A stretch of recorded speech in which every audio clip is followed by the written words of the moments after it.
اوعي تقعي في الغلطه دي. انا كنت هحتاس بعد الجواز بسبب المكوه الستاند، وانا بجهز كنت في حيره فظيعه بين المكوه العاديه والمكوه الستاند، خصوصا ان مفيش ناس كتير عامله عليها بقى ريفيو والكلام ده كله ولا قايلين الفرق ما بينهم. بس الحمد لله لقيت اوفر حلو قدرت اجيب الاتنين.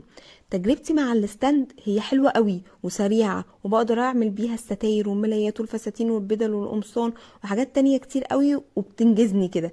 لكن مش هتنفعك خالص مع الجنس، الحاجات التقيله، مع انك انت تعملي كسرات مثلا للياقه القميص او البنطلون، الكلام ده كله هتنفعك العاديه في الحته دي. لكن نصيحتي ليكي لو انت بتقرري ما بين دي وما بين دي، فجيبي المكوه العاديه الصراحه. لكن لو تقدري تجيبي الاتنين فتمام قوي يعني. جيبي الاتنين، بس ما تجيبيش اللي هي بخرطوم ده، لان الخرطوم مزعج قوي، اول ما بيتني بيعمل صوت وما بيبقاش حلو خالص. فجيبي اللي هي العاديه دي، اللي هي بتتشحن وبعد كده بتستخدميها، دي جميله جدا. لو انت في بدايه تجهيزك فالفيديو ده هيفيدك جدا، وهستناكم في الكومنتات تقولوا لي تجربتكم ايه مع المكوه دي.